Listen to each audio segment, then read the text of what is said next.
Ka'annamal lu'lu'ul maknuna fi sadafin min ma'dinai mantiqin minhu wa mubtasami. Faka'annamal lu'lu'ul maknunu fi sadafin. Ya Allah. Faka'annamal lu'lu'ul maknun, seakan-akan beliau itu seperti mutiara al-maknunu yang tersimpan fi sodafin, di dalam cangkangnya. Tahu kerang? Kerang mutiara itu kan dia mengkilat itu. Kalau dibuka, nah, di sini itu ada mutiara. Nah, ka'annamal lu'lu'ul maknun. Beliau itu ibarat lu'lu'ul maknun, mutiara yang tersimpan di dalam cangkangnya. Yang mana itu menjadi dua sumber min ma'dinai, dari dua sumber mantikin sabdanya minhu dari beliau, wa mubtasimi, dan sumber senyumannya yang manis. Jadi di sini digambarkan bahwasanya mulut Rasulullah itu seperti mutiara yang tersimpan di dalam cangkangnya, yang menjadi sumber ketika beliau bersabda dan menjadi sumber senyumannya yang indah. Coba antum bayangkan ya. Antum bayangkan, saya cerita ini ada mutiara mahal, mutiara yang hanya ada satu-satunya di dunia ini, dan ini masih berada dalam kerangnya. Kemudian di depan ribuan orang dibuka seperti ini, kelak begitu. Terus semua terperangah. Seperti itu kiranya ketika orang itu melihat senyumannya Rasulullah SAW. Wah, sampai pernah suatu hari ketika Nabi SAW itu sakit, beliau tidak keluar untuk mengimami, sehingga sahabat-sahabat itu nunggu lama begitu, gak keluar-keluarnya Nabi. Maka akhirnya mereka sholat yang dipimpin oleh Sayyidina Abu Bakar. Kemudian tengah mereka sholat, tiba-tiba Nabi dalam keadaan sakit membuka horden kamarnya, melihat para sahabat senang sholat. Dan itulah tatapan terakhir Nabi melihat mereka sedang sholat berjamaah. Kemudian ketika itu Nabi tersenyum. Saking indahnya senyuman itu, dan para sahabat tidak mengira itu adalah senyuman yang terakhir. Sebagian sahabat mengatakan ketika kami melihat senyuman beliau di balik tabir itu, kami hampir membatalkan sholat. Saking begitu terkesima, terpana dengan senyuman beliau. Jadi di sini digambarkan senyuman beliau itu ka'annamal lu'lu'ul maknunu fi sadafin.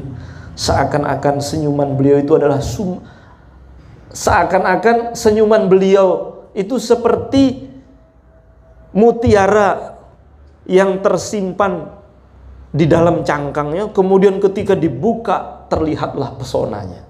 Walaupun mutiara itu pada dasarnya memang mulia dan indah, tapi dia menjadi lebih mulia kalau dia berada di tempatnya. Jadi seperti itu.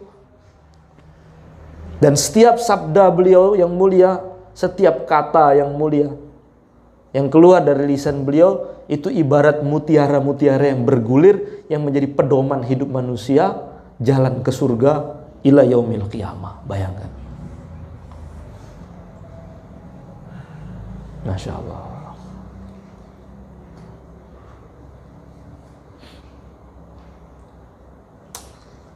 Semoga kita termasuk yang mendapatkan bagian, bisa melihat senyuman beliau yang mulia, senyuman beliau ridho kepada kita. Maka menurut saya nikmat tertinggi ya, setelah melihat wajah Allah itu adalah melihat wajah Nabi dalam keadaan tersenyum ridho kepada kita. Itulah nikmat yang tertinggi. Maka di sini dibaratkan ka'annamal lu'lu'ul maknunu fi sadafin min ma'dinai mantiqin minhu wa mubtasami. Jadi sebenarnya syair ini ketika syair sebelumnya itu Nabi digambarkan, jika engkau ketemu dengan Nabi yang agung ini, maka akalmu tuh bisa-bisa hilang. Dirimu akan terbelalak karena keagungan dan kewibawaannya. Kepala kamu langsung terpekur, tertunduk, tidak mampu engkau angkat karena begitu wibawanya sang Nabi yang mulia ini. Seakan-akan bila engkau sedang duduk bersama beliau, walaupun beliau sendiri, seakan-akan beliau sedang dikawal oleh ribuan tentara, sedang dilayani oleh sejuta pelayan. Tapi ingat, walaupun wibawanya seperti ini, nah, ka'annama lu'lu'ul maknun fi sudafin. Kenapa kok setelah syair itu beliau cerita tentang senyuman dan kata-kata? Menunjukkan di balik wibawa beliau, tapi walaupun wibawanya seperti itu, tapi kalau engkau berbicara dengannya, engkau akan menemukan beliau kalamnya begitu manis, senyumnya begitu indah, mempesona, gitu. Kalau menasihati begitu mengena. Jadi paham ya maksudnya? Jadi setelah beliau bercerita tentang gambaran Nabi itu wibawanya seperti itu, namun kalau kamu ketemu langsung dan berbicara, pesonanya itu seperti ka'annama lu'ul maknunu fi sodafin.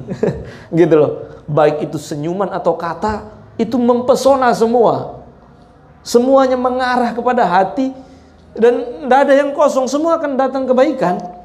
Bayangkan ya, bayangkan. Wibawanya Nabi kayak gitu tuh.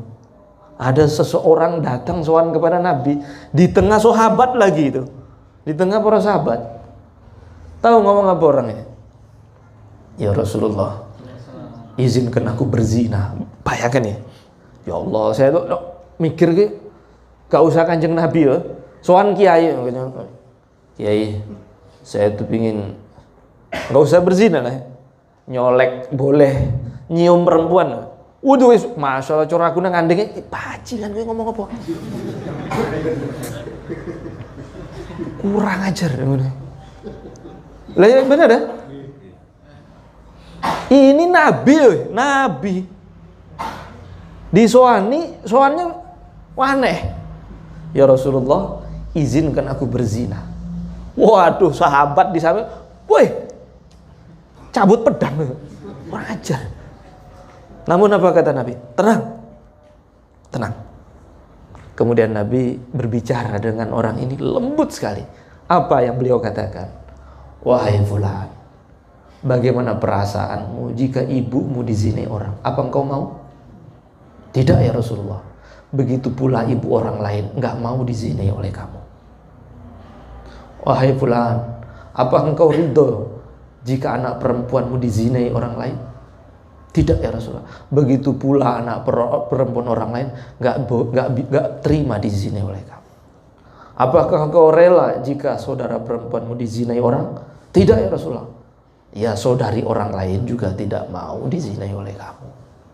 Kemudian Nabi pegang dadanya, dipegang begini. Apa kata orang itu? Demi Allah, sampai mati tidak ada dosa yang paling aku benci melebihi zina.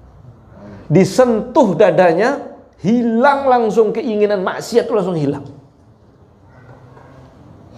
Tangan istimewa ini, tangan yang kekasih Allah. Apapun yang disentuh menjadi asbab hidayah. Jadi kelembutannya tuh seperti itu. Jadi setelah beliau menceritakan tentang seperti apa wibawa Nabi, kemudian di sini bercerita mengenai tentang kelembutan dan keindahan Nabi. Dari kata-katanya yang begitu lembut, mengena, masuk ke hati, dan begitu juga senyumannya. Masya Allah.